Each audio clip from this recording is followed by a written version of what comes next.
নমস্কাৰ, স্বাগতম জনাইছোঁ ৰঙিয়া নিউজৰ বিশেষ অনুষ্ঠানলৈ আপোনালোকক। আমাৰ সৈতে আছে আজি কামৰূপ জিলা কংগ্ৰেছ কমিটিৰ সভাপতি প্ৰাণজিৎ চৌধুৰী, আৰু প্ৰাণজিৎ চৌধুৰী হৈছে কংগ্ৰেছৰ ফালৰ পৰা টিকেট প্ৰত্যাশী। তেওঁৰ পৰা জানিবলৈ বিচাৰিম আচলতে আপুনি আগন্তুক বিধানসভা নিৰ্বাচনত টিকেট বিচাৰিছে, কি ক'ব? নমস্কাৰ। প্ৰথম কথাটো হ'ল মই কামৰূপ জিলা কংগ্ৰেছ কমিটিৰ সভাপতি, আৰু কামৰূপ জিলা কংগ্ৰেছ কমিটিৰ অন্তৰ্গত 6টা বিধানসভা সমষ্টি আমাৰ আছে। আৰু যোৱা 6 জুন তাৰিখে অসম প্ৰদেশ কংগ্ৰেছ কমিটিৰ সন্মানীয় সভাপতি গৌৰৱ গগৈ ডাঙৰীয়াই আমাক এই দায়িত্ব দিছিল। গতিকে এই দায়িত্ব লৈ মই 6টা বিধানসভা সমষ্টিতে সমভাৱে কাম কৰি কেনেকৈ আগন্তুক 26 চনৰ বিধানসভা নিৰ্বাচনত আমি জয়লাভ কৰিব পাৰোঁ তাৰ কাৰণে কাম কৰি আছোঁ। এইবাৰ নিৰ্বাচনটো এটা ব্যতিক্ৰমী নিৰ্বাচন। আপোনালোকে সকলোৱে দেখি আছে যে এইবাৰ নিৰ্বাচনটো আগত যেনেকৈ আমি শুনো যে UP, ৱেষ্ট বেংগলৰ নিচিনা নিৰ্বাচন, তো তেনেকুৱা এটা সমাগত নিৰ্বাচনৰ আভাস পোৱা গৈছে। খুব সূক্ষ্মভাৱে আমাৰ কেন্দ্ৰীয় নেতৃত্ব আৰু আমাৰ গৌৰৱ গগৈ ডাঙৰীয়া যিটো টীম আছে, গোটেই টীমটোৱে এই নিৰ্বাচনটোত আমি কোনজন প্ৰাৰ্থীয়ে টিকট পালে জয়লাভ কৰিব, কি গ্ৰাউণ্ডত জয়লাভ কৰিব, এই সকলোবিলাক কথা পুংখানুপুংখভাৱে দিল্লীৰ পৰাই নিয়ন্ত্ৰিত হৈ আছে। মই এগৰাকী টিকট প্ৰত্যাশী। আমি আগত কমলপুৰ বিধানসভা সমষ্টিত আছিলোঁ। আফটাৰ ডিলিমিটেশ্যন আমি ৰঙিয়া বিধানসভা সমষ্টিত পৰিলোঁ। গতিকে মোৰ নিজৰ গৃহ সমষ্টি। আমি দলৰ আমাক যি টিকট আবেদন কৰিছিলে, ময়ো তাত আবেদন কৰিছিলোঁ।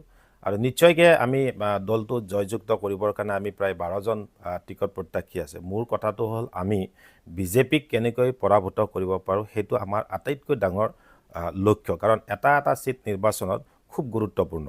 কাৰণ আমি যদি এই ছিটসমূহ যদি জিকাব নোৱাৰোঁ, তেতিয়াহ'লে আমাৰ চৰকাৰৰ বনোৱাত আমাৰ অসুবিধা হ'ব। আৰু সেইকাৰণে আমি প্ৰতিটো বিধানসভা সমষ্টিতে জয়যুক্ত কৰাৰ কাৰণে বুথ পৰ্যায়ৰ পৰাই মণ্ডল পৰ্যায়ত বুথ পৰ্যায়ত আমি কাম কৰি আছোঁ।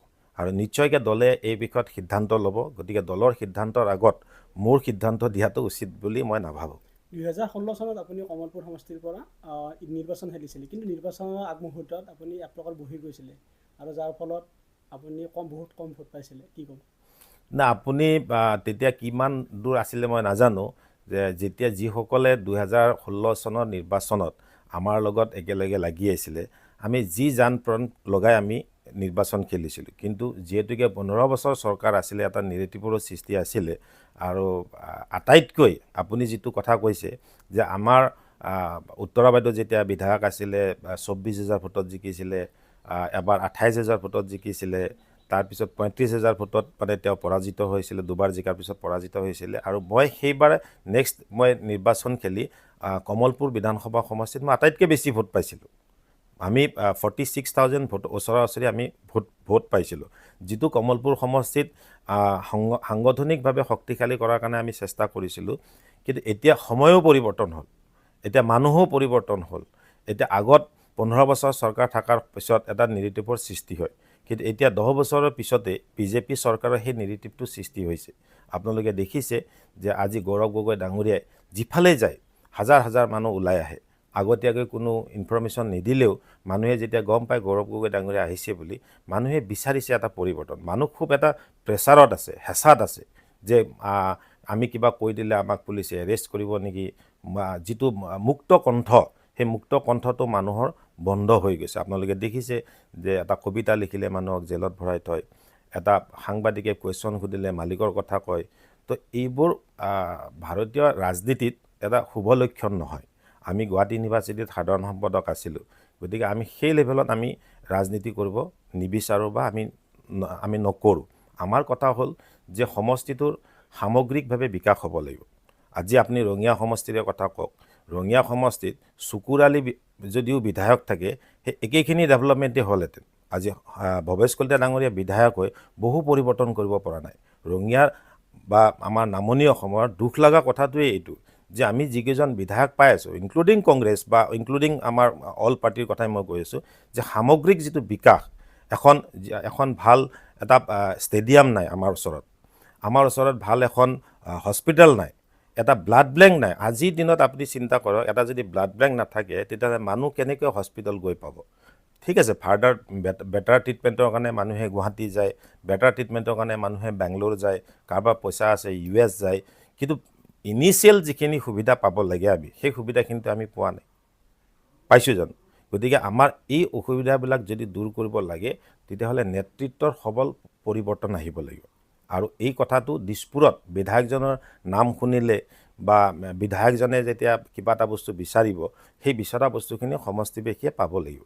বহুত বেছি সমষ্টিবাসীয়ে আশা নকৰে। ৰাস্তা ঘাট, আপোনাৰ স্কুল কলেজ, এটা ভাল ষ্টেডিয়াম, এটা ভাল গেষ্ট হাউচ, ট্ৰেইনৰ ওপৰেদি এখন ফ্লাইঅভাৰ। ঠিক আছে, মই জানো বিধায়কে ফ্লাইঅভাৰ বনাব নোৱাৰে ট্ৰেইন লাইনৰ ওপৰে, কিন্তু ডিমাণ্ডটোতো কৰিব পাৰে, প্ৰটেষ্টটোতো কৰিব পাৰে। সেই প্ৰটেষ্ট আপোনালোকে কেতিয়াবা কৰা দেখা পাইছে নেকি? বিজেপিৰ বিধায়কে কেতিয়াও কৰা নাই। উল্টাই কিবা সমালোচনা কৰি, আলোচনা কৰি হিন্দু মুছলমান কৰি আপুনি এটা সময়লৈকে চলিব পাৰিব। তাৰপিছত আপুনি হিন্দু হ'লে কি আপুনি ভাত খাব নালাগিব? মুছলমান হ'লে ভাত খাব নালাগিব? যেতিয়া পেটত ভাতেই নাথাকিব, যেতিয়া সমস্যাই সমাধান নহ'ব, তেতিয়া এইবোৰ সমস্যাই হিন্দু মুছলমানৰ স্থান নাপাব। গতিকে আমি শিক্ষিত যুৱক, আমি বিচাৰিছোঁ যে সমষ্টিবাসীৰ বিকাশৰ কাৰণে, সমষ্টিৰ উন্নয়নৰ কাৰণে উঠি অহা ভৱিষ্যত প্ৰজন্মটো, আটাইতকৈ ডাঙৰ কথাটো হৈছে উঠি অহা ভৱিষ্যত প্ৰজন্মটো কি শিকিছে। আজি যিটো ৰাজনীতি চলি আছে, ভৱিষ্যত প্ৰজন্মই যে ভাল ৰাজনীতিৰ কাৰণে ওলাই আহিব, কোনোবা মাক দেউতাকে যে ওলাই দিব, মই নাভাবোঁ। কাৰণ কিয়, ৰাজনীতিটো এতিয়া ক্ৰিমিনেলাইজ পলিটিক্স হৈ গ'ল। আগত আছিলে মানুহে একেলগে বহি একেখন মঞ্চতে দুইটাই কথা ক'ব, মানুহে বুজিব, শিকিব।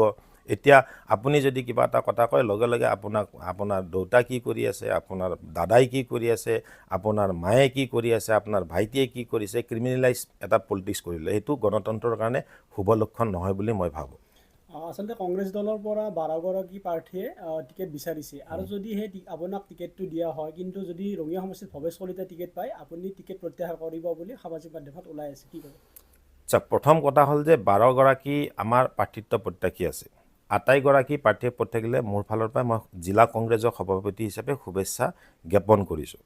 টিকট দিয়া প্ৰচেছটো AICC আৰু APCC সভাপতি বা বিষয়, আমাৰ যিখন স্ক্ৰিনিং কমিটি হ'ব, তেওঁলোকে নিৰ্ধাৰণ কৰিব। দ্বিতীয় কথাটো যে আমি কিহৰ কাৰণে নিৰ্বাচনত প্ৰত্যাহাৰ কৰিম? আমিতো নিৰ্বাচন খেলাৰ কাৰণে আহিছোঁ। সেইটো অপজিশ্যনত ভৱেশ কলিতাই টিকট পায় নে আন কোনোবাই টিকট পায়, সেইটো আমাৰ লক্ষ্য নহয়। আমাৰ লক্ষ্য হৈছে যে 2026 চনৰ বিধানসভা নিৰ্বাচনটো কংগ্ৰেছ দলৰ প্ৰাৰ্থী জয়যুক্ত হ'ব লাগিব। তাত ভৱেশ কলিতাই আহক, মোৰ ৱাইফ আহিলেও, মোৰ ৱাইফকো যদি কিবা কাৰণত বিজেপিয়ে মাতি নি পেলাই টিকট দিয়ে, তেতিয়াও আমি নিৰ্বাচন খেলিবৰ কাৰণে বাধ্য থাকিম। কাৰণ দলৰ ঊৰ্ধত আমি নহয়। দলে যিটো সিদ্ধান্ত দিব, সেই দলে টিকট নিদিলে, যোৱা 2 বছৰ মই দলত লাগি আছোঁ, দলততো মই টিকট পোৱা নাই, কিন্তু আমিতো দল এৰি কেতিয়াও গুচি যোৱা নাই। যি আৰম্ভণি জন্মৰ পৰাই 2000 চনৰ পৰা 99ৰ পৰা কংগ্ৰেছ দলত জইন কৰিছোঁ, তাৰপিছত আজিলৈকেতো আমি দল পৰিৱৰ্তন কৰা নাই, বা দল পৰিৱৰ্তন কৰাৰ হেঁচা আহিলেও আমি সেই হেঁচাক আমি কেতিয়াও সৈমান যোৱা নাই। গতিকে এইবোৰ এটা নেৰেটিভৰ সৃষ্টি। কোনোবাই ক'ব যে কোনোবাই খেলিলে, কোনোবাই হাৰিলে, আমাৰ কোনো মতলব নাই। বিজেপিয়ে কোনে টিকট পায়, আমাৰ কোনো মতলব নাই। আমাৰ মতলব এটাই যে এইবাৰ ৰঙিয়াত বিকাশ হ'ব লাগিব। যদি বিকাশ হ'ব লাগে, তেতিয়াহ'লে ৰঙিয়া ৰাইজে সিদ্ধান্ত ল'ব লাগিব যে কোনজন মানুহে বিকাশ কৰিব। মই প্ৰথমতে আপোনাক কৈছোঁ যে ৰঙিয়াত যিসকল বয়সস্থ মানুহ আছে, এখন ভাল পাৰ্ক নাই য'ত নেকি সন্ধিয়া বহি তেখেতসকলে অলপ খোজকাঢ়িব, অলপ টিভি চাব, 2খন নিউজ পেপাৰ পঢ়িব, অলপ শৰীৰ চৰ্চা কৰিব। তেনেকুৱা কিবা ষ্টেডিয়াম বা তেনেকুৱা কিবা প্লেগ্ৰাউণ্ড আমাৰ আছে নেকি? নাই। এজন ভাল বাহিৰৰ পৰা মানুহ আহিলে এটা গেষ্ট হাউচ পৰ্যন্ত নাই। এখন ভাল স্কুল, আজি শিক্ষাৰ ক্ষেত্ৰতে আপুনি কওক, মই আপোনাক আকৌ কৈছোঁ যে আমি ইউনিভাৰ্চিটিৰ পৰা আশা লওঁ। এই যে শিক্ষাটো আজিৰ ডেটত আপুনি মডেল শিক্ষাটো ল'বই লাগিব, CBSE শিক্ষাটো আপুনি ল'ব লাগিব। সেইকাৰণে চৰকাৰে আজি গাঁৱে ভূঞে মানে মডাৰ্ণ CBSE স্কুল এটা খুলিব লাগিছিলে, যিটো সময় পৰিৱৰ্তনৰ লগে লগে আপুনি ৰিজিড হৈ থাকিলে নহ'ব যে মোক এইটো বস্তু আগৰ পাই আছিলে, এইটোৱে হ'ব লাগিব, তেনেকৈ নহয়। সময় পৰিৱৰ্তনৰ লগে লগে আজি আপুনি খুব মানে দিন হাজিৰা কৰা মানুহো ইংলিছ মিডিয়াম স্কুলত পঢ়ে, কাৰণ ইংলিছটো এতিয়া কম্পালচৰি এটা কথা হৈ পৰিছে। আমাৰ টাইমত এইবোৰ ইমান নাছিলে। আমিতো নিজে এখন গাঁৱৰ স্কুলত পঢ়ি আহিছোঁ। আমি জানে আমাৰ পুথিমাৰী কলেজৰ পিছফালে আজাৰাত মোৰ ঘৰ, এতিয়া যেতিয়া ৰঙিয়া সমষ্টিত পৰিছে। গতিকে আমি তাত পঢ়ি অহা, পুথিমাৰী হাই ছেকেণ্ডেৰীত পঢ়ি অহা, গুৱাহাটী কমাৰ্চ কলেজত পঢ়িছোঁ, তাৰপিছত গুৱাহাটী বিশ্ববিদ্যালয়ত পঢ়িছোঁ। গতিকে শিক্ষাৰ ক্ষেত্ৰত অমূল পৰিৱৰ্তন একো কৰিব পৰা নাই। কেৱল বিজেপি দলে এতিয়া আপোনাৰ বিধানসভা নিৰ্বাচনে শেষ হোৱাৰ লগে লগে লোকসভা নিৰ্বাচনত মাথা মাৰিব। নিৰ্বাচনত জিকাৰ কাৰণে তেওঁলোকে কাম কৰে, সৰ্বসাধাৰণ ৰাইজৰ মংগলৰ কাৰণে কাম কৰা আপোনালোকে দেখা পোৱা নাই বা দেখা নাপাব। অৰুণোদয় বস্তুটো তেনেকুৱা নেকি? যে আপুনি বিজেপি কৰাৰ কাৰণে অৰুণোদয় পাব, বিজেপি নকৰিলে আপুনি অৰুণোদয় নাপাব। এই মাহত আপুনি অৰুণোদয় পালে, অহা মাহত যদি আপুনি কংগ্ৰেছৰ মিটিঙত যায় আপোনাৰ নামটো কাটি দিব। এইবোৰ কি এখন চৰকাৰৰ মানে মানে সৃজনমূলক আঁচনি নেকি? অৰুণোদয় কোনে পাব লাগে? যি দুখীয়া গৰীব মানুহ আছে তেওঁলোকে পাওক, আমিও দিব লাগিব। আজি 1250 দিছে, আমি হয়তো বেছিও দিব পাৰোঁ। কাইলৈ আমাৰ নিৰ্বাচনী ইস্তাহাৰৰ মিটিং আছে, তাত আলোচনা হ'ব, তাত হয়তো বেছিও হ'ব পাৰে। কিন্তু আমি এইটো কাম নকৰোঁ যে বিজেপিৰ মিটিঙত যোৱাৰ কাৰণে আপোনাৰ নামটো কাটি দিম। সেইটো কংগ্ৰেছ দলৰ লক্ষ্য আৰু উদ্দেশ্য নহয়। কংগ্ৰেছ দলৰ লক্ষ্য আৰু উদ্দেশ্য এইটোৱে যে সমভাৱে সম উন্নয়ন, সম বিকাশ, যাতে সকলো শ্ৰেণীৰ মানুহৰ জাতি জনগোষ্ঠী সম্প্ৰদায়, অসম এখন ফুলনি বাগিচাৰ নিচিনা। ফুলত যেনেকৈ বাগিচা এখন হ'ব লাগিলে অকল গোলাপ ফুল ফুলাই থ'লেতো আপোনাৰ বাগিচা নহ'ব, তাত সকলো ধৰণৰ ফুল থাকিব। গতিকে সকলো ধৰণৰ জাতি উপজাতি ধৰ্ম ভাষিক সংখ্যালঘু সকলো মানুহ লৈ এখন অসম, বৰ অসম আমাৰ গঢ় লৈ উঠিছে। যিটো বৰ অসমৰ কথা ইতিমধ্যে আমাৰ সভাপতি গৌৰৱ গগৈ ডাঙৰীয়াই কথা কৈছে। এই বৰ অসমখনক যদি আমি আগবঢ়াই নিব লাগে তেতিয়াহ'লে আমি পুৰণি কথাবিলাক মনত ৰাখি আধুনিকতাৰে আগবঢ়াই নিব লাগিব। পুৰণি কথাৰে আগ নাবাঢ়ে, আধুনিকতাৰে আগবাঢ়িব লাগিব। য'ত প্ৰয়োজন আছে তাত পৰিৱৰ্তন হ'ব লাগিব। আজি 6 জনগোষ্ঠীৰ আপুনি কথাটো চাওক, 6 জনগোষ্ঠী 10 বছৰ অসমত চৰকাৰ থাকিলে, কেন্দ্ৰত আজি 12 বছৰ চৰকাৰ থাকিলে। এই 12 বছৰলৈকে মানুহ 6 জনগোষ্ঠীৰ জনজাতিকৰণৰ কথা নক'লে। কেৱল নিৰ্বাচন আহিলে আপোনালোকে দেখা পাব যে আমি আলোচনা কৰি আছোঁ, আমি আলোক কৰি আছোঁ, কেৱল এটা আভুৱা ভৰা চেষ্টা আৰু সদায় ইংৰাজৰ নিচিনাকৈ ডিভাইড এণ্ড ৰুল পলিচিত এটা তেওঁলোকে বিশ্বাস কৰি কাম কৰে। গতিকে এইবোৰ সময়ে উত্তৰ দিব আৰু নিশ্চয়কৈ এবাৰ গৌৰৱ গগৈ ডাঙৰীয়াই এই ক্ষেত্ৰত সফলভাৱে উপস্থাপন কৰিব পাৰিছে। মই ভাবোঁ যে আগন্তুক দিনত অসমৰ সৰ্বসাধাৰণ জনসাধাৰণে খাটি খোৱা মানুহখিনিয়ে সকলোৱে এইবাৰ গৌৰৱ গগৈৰ ছাপোৰ্টত থাকিব। আৰু এটা কথা, কংগ্ৰেছৰ ভিতৰ চৰাত অথবা বিজেপিৰ ভিতৰ চৰাত ওলাই থাকে যে ৰঙিয়া সমষ্টিৰ বিধায়ক ভৱেশ কলিতাৰ যিসমূহ ব্যৱসায় বাণিজ্য আছে বা আপোনাৰ ব্যৱসায় বাণিজ্য, দুয়োগৰাকীৰে সহযোগী হয় দুয়োজন। প্ৰথম কথা, আমাৰ তেনেকুৱা ডাঙৰ ব্যৱসায় একো নাই। ছেকেণ্ড কথা, ভৱেশ কলিতাই কি ব্যৱসায় কৰে সেইটো মই নাজানো। গতিকে ভৱেশ কলিতাৰ ওচৰত ব্যৱসায় কৰিব লাগিলে যেতিয়া পাৰ্টনাৰশ্বিপ হ'ব, তো পাৰ্টনাৰশ্বিপ হ'বৰ কাৰণে আপোনাৰ ওচৰতো কিবা এটা থাকিব লাগিব, নহ'লে আপোনাকতো পাৰ্টনাৰশ্বিপ নল'ব। হয় আপোনালোকৰ পইচা থাকিব লাগিব, নহয় আপোনালোকৰ পাৱাৰ থাকিব লাগিব। ভৱেশ কলিতা ডাঙৰীয়াৰ ওচৰত পাৱাৰো আছে, ভৱেশ কলিতা ডাঙৰীয়াৰ ওচৰত পইচাও আছে। গতিকে পাৰ্টনাৰশ্বিপ কিহৰ কাৰণে, কোনে কাক ল'ব? আৰু ভৱেশ কলিতাই পিউৰলি বিজেপি কৰিছে, কোনো কংগ্ৰেছৰ পৰাই যোৱা মানুহ ভৱেশ কলিতা নহয়। আৰু মই পিউৰলি কংগ্ৰেছ কৰিছোঁ। গতিকে আমাৰ এইবোৰ এটা নিজৰ মাজত যে এটা নেৰেটিভ সৃষ্টিৰ এটা নেৰেটিভ সৃষ্টি কৰে, আৰু এইটোৱে আমাক কোনো প্ৰভাৱ নেপেলায়। আমাৰ বহুত ডাঙৰ ডাঙৰ ধুমুহা গৈছে, গতিকে আমাক এইবোৰ কথাই কোনো প্ৰভাৱ নপৰে। ভৱেশ কলিতাই কি ব্যৱসায় কৰিছে, অসমীয়া যুৱক ব্যৱসায় কৰি থাকক, মোৰ ক'ব লগা একো নাই। কিন্তু এজ এ বিধায়ক যদি নহ'ব লগা কামটো কৰিছে তেতিয়াহ'লে আমি তাৰ বিৰুদ্ধে প্ৰতিবাদ কৰিবৰ কাৰণে সদায় যাব লাগিব বা আমি প্ৰতিবাদ কৰিম। গতিকে এইটোৱে মুখ্য কথা।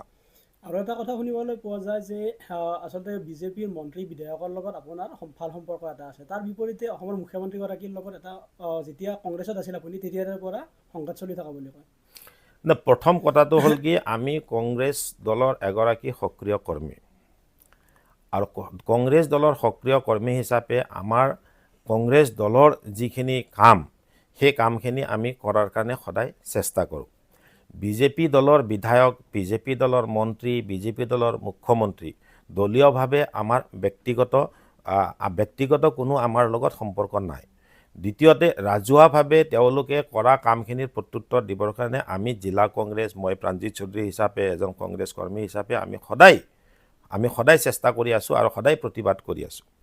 ইয়াতে কোন কাৰ লগত ভাল, কোন কাৰ লগত বেয়া এইবোৰ কথা নাই। আমাৰ লক্ষ্য উদ্দেশ্য আপুনি মন কৰিব, আমাৰ লক্ষ্য আৰু উদ্দেশ্য আছে 26 চনত এই যে অসমীয়া মানুহখিনিক, যিখিনি মানুহ আজিৰ ডেটত ডিপ্ৰাইভ হৈ আছে, আমি ধৰিব লাগে ক'ত, আমি ধৰি আছোঁ ক'ত, আমি ধৰিব লাগে বিকাশটো আমাৰ সমষ্টিত কিয় হোৱা নাই, বিকাশটো আজি আমাৰ জিলাত কিয় হ'ব পৰা নাই, এটা ভাল ইণ্ডাষ্ট্ৰিয়েল হাব, এটা ভাল এডুকেশ্যনেল হাব, এটা ভাল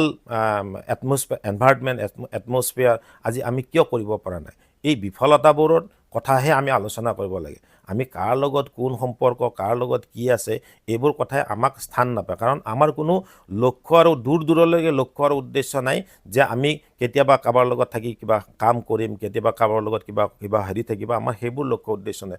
আমাৰ লক্ষ্য আৰু উদ্দেশ্য এটাই যে 2026 চনত পিয়ৰলি কংগ্ৰেছ চৰকাৰৰ গঠবন্ধনত যিখন আমাৰ আলোচনা চলি আছে, মহাজোঁটত যিখন আলোচনা চলি আছে, সেই মিত্ৰজোঁটত আমি আমাৰ চৰকাৰখন আমাৰ হ'ব লাগে, আমি সেইটোৱে লক্ষ্য আৰু উদ্দেশ্য ৰাখিছোঁ।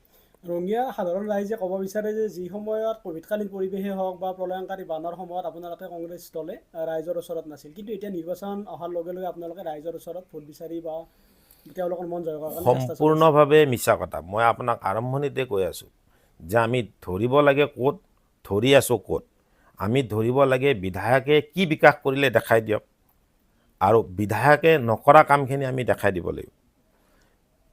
আমি ক'ভিড কালৰ পৰিস্থিতিৰ সময়ত এনেকুৱা এটা পৰিস্থিতি হৈছিলে যে আপুনি মই আজি যেনেকৈ সন্মুখাসন্মুখে বহি আছোঁ, এই পৰিৱেশ ক'ভিড কালত নাছিলে। আমি যিখিনি দলীয়ভাৱে আমাৰ যিখিনি কৰণীয় কাম আছিলে, আমি বহুত বেছি কৰিব পৰা নাই, সেইটো ঠিক, কাৰণ কিয় আমাৰ আৰ্থিক স্থিতিও সিমান নাই আমি যে কাৰোবাক কিবা দিব পাৰিম, বহুত কিবা দিব পাৰিম। এতিয়া কথাটো হ'ল যে মাত দিয়াৰোতো পৰিৱেশ সেইখিনি সময়ত নাই।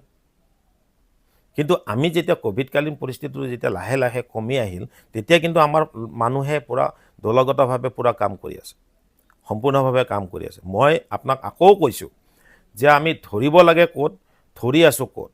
আপুনি সুধিব লাগে ৰঙিয়া সমষ্টিৰ বিকাশ কিমান হ'ল, ৰঙিয়া সমষ্টিত কি পালে। ভাল কাম কৰিছে জনসংযোগে এডভাৰটাইজমেণ্ট দিব, যিখিনি হোৱা নাই সেইখিনি কোৱাৰ দায়িত্ব কাৰ? আমাৰ নহয় জানো? যিখিনি কাম আমাৰ হোৱা নাই, আজি ৰঙিয়াৰ বাইপাছ এটা আপুনি আজি 10 বছৰত আপুনি কৰিব নোৱাৰে, বাইপাছটো প্ৰয়োজন নাই নেকি ৰঙিয়াৰ কাৰণে? ৰঙিয়াৰ ফ্লাইঅভাৰখন, ৰেলৱে লাইনৰ ওপৰত ফ্লাইঅভাৰখন প্ৰয়োজন নাই নেকি? ৰঙিয়াত এখন এডুকেশ্যনেল হাব হোৱাৰ প্ৰয়োজন নাই নেকি? ৰঙিয়াত এটা ব্লাড বেংকৰ প্ৰয়োজন নাই নেকি? আজি আপোনাক যদি ব্লাড লগা হয়, মোক যদি ব্লাড লগা হয়, তে ক'ত পাই ব্লাড পাম? হয় নলবাৰী যাব লাগিব, নহয় গুৱাহাটী যাব লাগিব। এইটো কি ৰঙিয়াৰ সমস্যা নহয় নেকি? এইবোৰ কাৰ কাম? বিধায়কে কৰিব পৰা কাম। আপুনিতো ব্যক্তিগতভাৱে আপুনি উদিঙাই দিব পাৰিব, আপুনিতো কৰিব একো নোৱাৰে। গতিকে মানুহে বিচাৰ কৰক যোৱা 10 বছৰৰ বিধায়কে কি কাম কৰিলে আৰু আমি কি কাম কৰিব পাৰোঁ, এই কথাটো মানুহে বিচাৰ কৰিব লাগিব। মই নিশ্চয়কৈ ভাবোঁ যে এইবাৰ ৰঙিয়া জনসাধাৰণে বা অসমৰ জনসাধাৰণে কংগ্ৰেছ দলৰ পক্ষত থাকিব। আৰু এটা কথা কোৱা হয় যে কংগ্ৰেছ দলত সকলোতকৈ বেছি চিপৰাং মাৰা ৰাজনীতিটো আছে। কিছু ক্ষেত্ৰত নোহোৱা নহয়, কিছু ক্ষেত্ৰত দেখা পোৱা যায়। কিন্তু এইবাৰ 2026 চনৰ নিৰ্বাচনটো আমাৰো এক ব্যতিক্ৰমী নিৰ্বাচন হ'ব।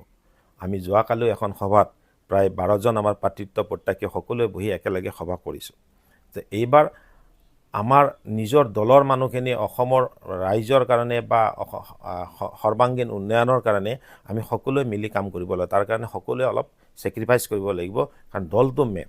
যেতিয়া আমাৰ মানুহেও বুজি উঠিছে 10 বছৰ যেতিয়া দলটো নাথাকে, তেতিয়াহ'লে সংগঠন কৰা বহুত অসুবিধা হয়। গতিকে আমি বিচাৰিছোঁ যে সকলোকে আহ্বানো জনাইছোঁ মই যে কাৰোবাৰ মনত সকলোৱে হাতৰ 5টা আঙুলি একে নহয়, কাৰোবাৰ মনত কিবা থাকিব পাৰে, কিন্তু কেৱল মানুহখিনিৰ, ৰাইজৰ জনসাধাৰণৰ মানুহখিনিৰ মুখৰ ফালে চাই এই যে ভীতিগ্ৰস্ত হৈ আছে মানুহখিনি, এই যে ভয় খাই আছে মানুহখিনি, এইখিনিক যাতে এক মুক্ত আকাশ দিব পাৰে।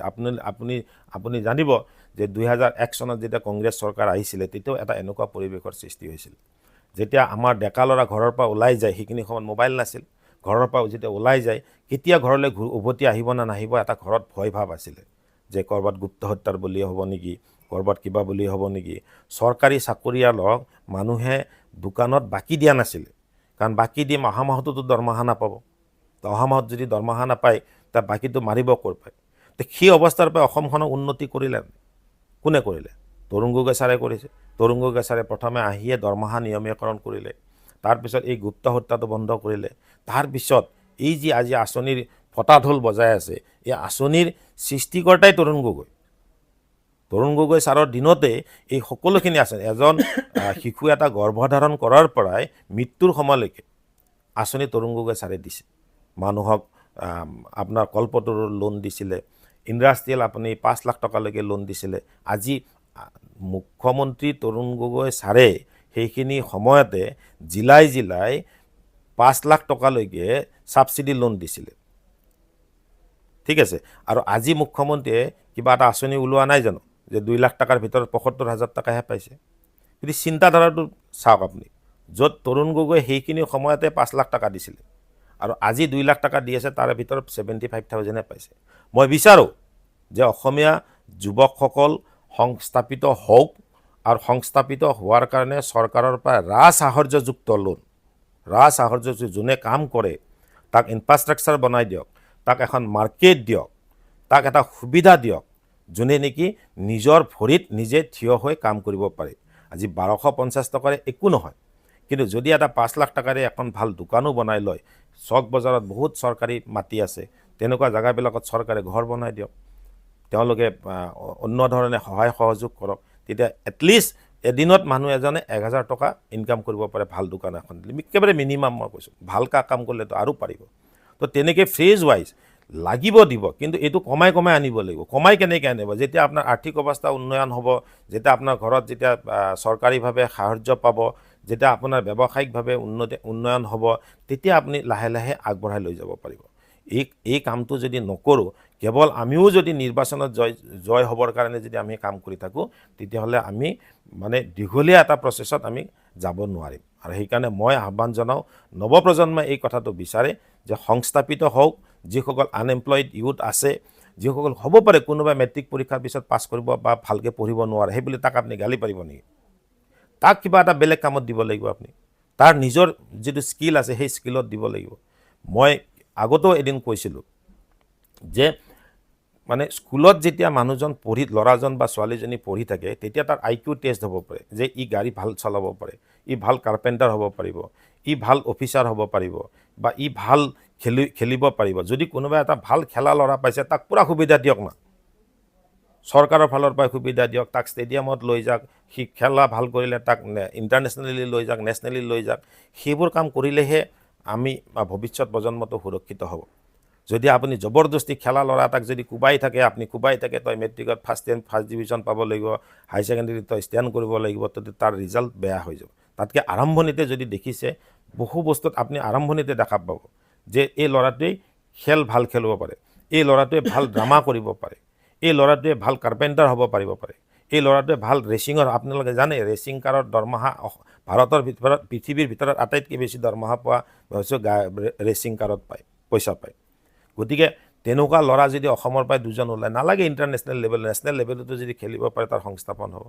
কোনোবা ভাল খেলিব পাৰিছে, তাক চৰকাৰী চাকৰি দিয়ক, তেতিয়া আৰু 10টা ল'ৰা খেলিবৰ কাৰণে আগবাঢ়ি আহিব। আজি ড্ৰাগছৰ কবলত মানুহ কিয় পৰিছে? ড্ৰাগছৰ কবলত মানুহ পৰাৰ আটাইতকৈ মেজৰ কাৰণটো হৈছে, মানুহে কৈ থাকে বেলেগ বেলেগ কাৰণ, মই ভাবোঁ মেজৰ কাৰণটোৱে হৈছে যে মানুহ মানে কৰ্মবিমুখ হৈছে।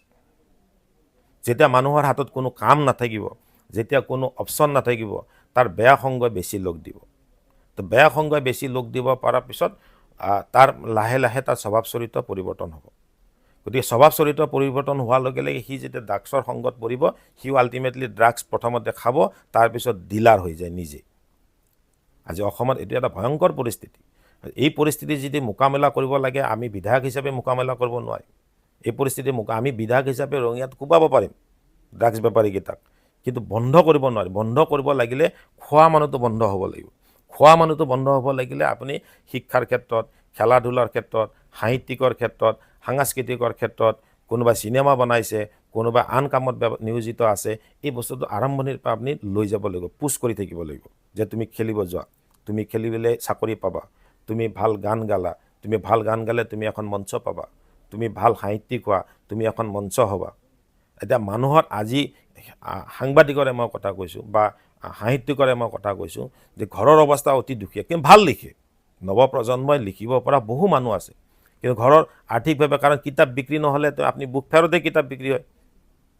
আজিৰ দিনত তাকো আপোনাৰ বুক ফেয়াৰতে কিতাপ বিক্ৰী হয়। আপোনালোকে নিউজ চেনেলত চাওক না, আগত যেনেকৈ নিউজ ওলাইছিলে সন্ধিয়া 7টা বজালৈকে মানুহ ৰখি আছিলে, এতিয়া নিউজ চেনেলৰ এডিটৰক ফোন কৰে বা সাংবাদিকক ফোন কৰে, এই নিউজটো ওলাইছে যদি মোক হোৱাটছএপত দিচোন। মানে টিভিটোত চাবলৈও তাৰ সময় নাই, হোৱাটছএপত লাগে। তো এইটো পৰিৱৰ্তন। তো এই পৰিৱৰ্তনৰ লগে লগে আপুনিও খাপ খাই আগবাঢ়ি যাব লাগিব। ভৱিষ্যত প্ৰজন্মটোক সুৰক্ষিত নহ'লে অসম ৰসাতলে যাব। সোণৰ অসমটো বাদ দিয়ক, আপুনি এইবিলাক বৰাক ব্ৰহ্মপুত্ৰ এইবিলাক বাদ দিয়ক। আপোনাৰ এই যদি ভৱিষ্যত উঠি অহা প্ৰজন্মটোক যদি আপুনি সুৰক্ষিত কৰিব নোৱাৰে, 10 বছৰ পিছত ইয়াতে মাৰা কাটা হ'ব, চোৰ ডকাইত বাঢ়িব, মানুহৰ হিংসা বাঢ়িব, মানুহে ব্যভিচাৰৰ সৃষ্টি হ'ব। গতিকে এই ব্যভিচাৰৰ পৰা মুক্ত পাব লাগিলে আমি সাময়িকভাৱে এই কংগ্ৰেছ চৰকাৰখন আমি আনিব লাগিব। আৰু আমিও কংগ্ৰেছ চৰকাৰখন অহাৰ পিছত এই যে যিসকল মই কথা ক'লোঁ, শিক্ষাৰ ক্ষেত্ৰতে হওক, খেলা ধূলাৰ ক্ষেত্ৰতে হওক, সাংস্কৃতিক দিশতে হওক, আধ্যাত্মিক দিশতে হওক, ধৰ্মৰ প্ৰতি মানুহৰ আকৰ্ষিত কৰাই হওক, এই সকলোবিলাক কাম আমি কৰিব লাগিব। তেতিয়াহে মানুহ লাহে লাহে অসমখন আগবাঢ়ি যাব। আজি যোৱা 10টা বছৰত, বিশেষকৈ এই 5টা বছৰত মানুহৰ ভয় বাঢ়ি গ'ল।